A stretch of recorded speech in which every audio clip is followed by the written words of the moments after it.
اعوذ باللہ من الشیطان الرجیم بسم اللہ الرحمن الرحیم۔ دا اردو نالج کے معزز ناظرین السلام علیکم۔ ناظرین کرام، ویسے تو اسلام کی عظیم ترین تاریخ کئی ایسی نامور مساجد کو اپنے اندر سموئے ہوئے ہے جن کی بلند و بالا شان کی کوئی مثال نہیں، لیکن ان تواریخ میں لاہور کے شاہ عالم چوک اور موچی گیٹ کے درمیان واقع مسجد شب بھر کو سب سے منفرد مقام حاصل ہے۔ یہ مسجد آج بھی پوری آن بان اور شان کے ساتھ اپنے نمازیوں کو 5 وقت کی نماز کی دعوت دیتی ہے۔ دوستو، اس عظیم الشان مسجد میں جہاں نمازیوں کی ایک بڑی تعداد 5 وقت کی نمازوں کی ادائیگی کرتی ہے، وہیں جمعہ کے روز نماز جمعہ کا بھی خصوصی اہتمام کیا جاتا ہے، جس کے تحت نہ صرف مسجد کے اندر بلکہ اس کے باہر بھی پاؤں رکھنے کی جگہ نہیں ہوتی۔ خواتین و حضرات، اس مسجد کا پس منظر اسلامی تاریخ میں جس قدر اہم حیثیت رکھتا ہے، وہ نہ صرف قوت ایمانی کی اعلیٰ مثال ہے بلکہ یہ درس بھی دیتا ہے کہ اللہ پر بھروسہ اور ایمان کی طاقت کے بلبوتے پر ایک مسلمان ناممکن کو بھی ممکن میں بدلنے کی صلاحیت رکھتا ہے، اور یہی معاملہ اس شب بھر نامی مسجد کا بھی ہے۔ جی ہاں دوستو، یہ مسجد شہر لاہور کے وہ مسجد ہے جو کہ انگریزوں کے دور حکومت میں 3 مرلہ پلاٹ کی صورت میں موجود تھی اور یہاں ہندوؤں کی اکثریت ہوتی تھی۔ تاریخ بتاتی ہے کہ انگریزوں کے دور میں اس حکام سے ایک مسلمان مسافر کا گزر ہوا تو وہ وقت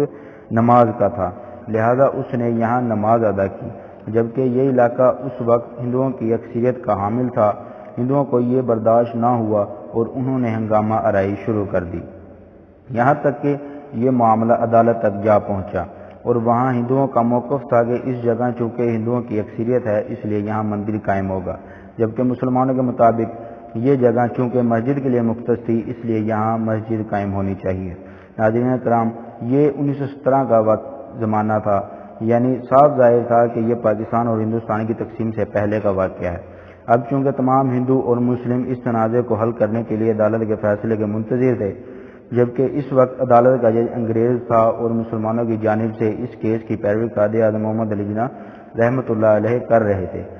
جب عدالت لگی تو انگریز جج نے یہ کہہ کر معاملہ لٹکا دیا کہ وہ کل اس جگہ کو خود ملاحظہ کرے گا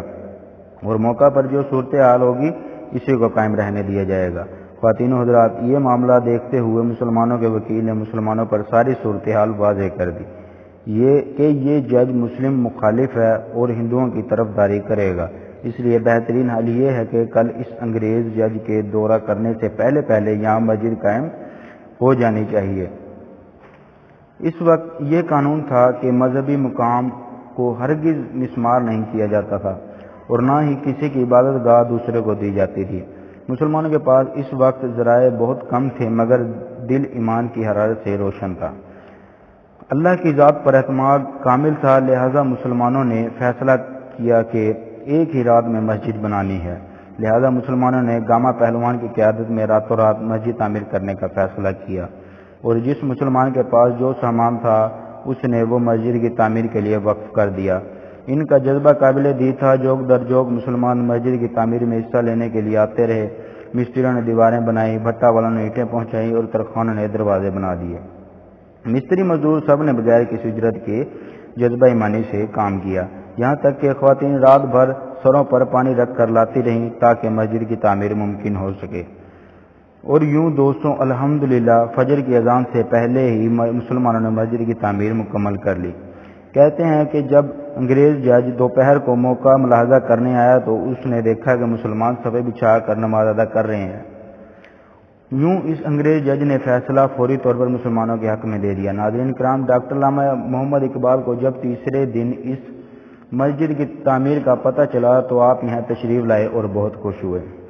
اور یہی وہ موقع تھا جب انہوں نے یہ مشہور شعر کہا: مسجد تو بنا دی شب بھر میں ایمان کی حرارت والوں نے، من اپنا پرانا پاپی ہے برسوں میں نمازی بن نہ سکا۔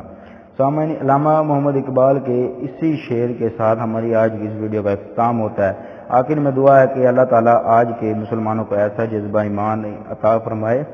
کہ ہم سب اتحاد اور اتفاق سے رہ سکیں۔ آمین ثم آمین۔